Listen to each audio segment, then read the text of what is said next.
Eccoci qui con Alessio Boni, un grandissimo attore, è tornato a Verona dove l'abbiamo visto parecchie volte. Una sola domanda: com'è recitare con così tanti effetti speciali? Abbiamo visto che sembra un colo salariniano per noi veronesi.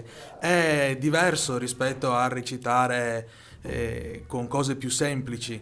Abbiamo visto una scena dove lei è appeso, dove c'è una scenografia molto imponente. Sai che non c'è nessun effetto speciale, è tutto corde, è tutto artigianato puro, è tutta una fabbrica, portiamo dentro i nostri cubi, portiamo dentro i nostri alberi, portiamo dentro la corda, ci appendiamo, è tutto molto artigianale, non c'è un effetto speciale perché io non amo l'effetto speciale in teatro. Appena proietti qualcosa mi porti subito al cinema, quindi abbiamo evitato di fare proiezioni, effetti speciali, quant'altro, è tutto luce, fumo, incantesimo, artigianato puro, un cavaliere degli specchi che è tripartito in marionetta, un appeso nella grotta di Montesino, sono tutte cose molto semplici se ci pensi, perché basta avere un'imbragatura e sei appeso in un secondo, però creano magia. È la magia del È teatro. la magia soprattutto di Don Chisciotte, perché a volte il teatro può essere anche di parola, può avere dei codici diversi, ti portano dentro un meandro anche psicanalitico e quant'altro, ti fa ragionare in un altro modo. Ma Don Chisciotte ti deve proprio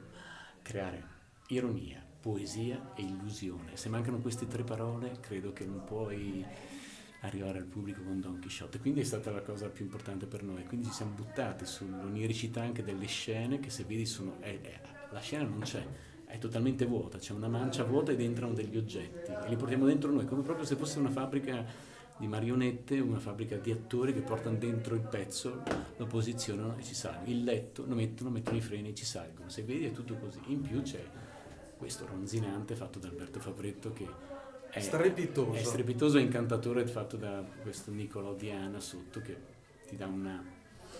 credo che dia un valore aggiunto a tutta la scenografia e oggettistica e quello sembra vero, quindi su quello noi ci avvaliamo molto. E dopo quando c'è la bella recitazione, tutto è possibile. Bella non lo so, l'importante è che sia, guarda, veritiera e che riesca ad arrivare al cuore della gente, poi il bello può avere anche... Guarda, a volte c'è gente che non parla bene, ma parla col cuore, anche se non ha una dizione perfetta arriva la gente, bisogna arrivare e basta. E voi l'avete Non fatto. c'è più la bella nel brutto, guarda, credimi, mi ricordo Stanislavski che diceva dalla 40ª fila si metteva per fare le prove e non diceva mai è bello e brutto, diceva ci credo, non ci credo. E finché non ci credeva si facevano le prove anche a notte fonda. Ciao, Complimenti. grazie.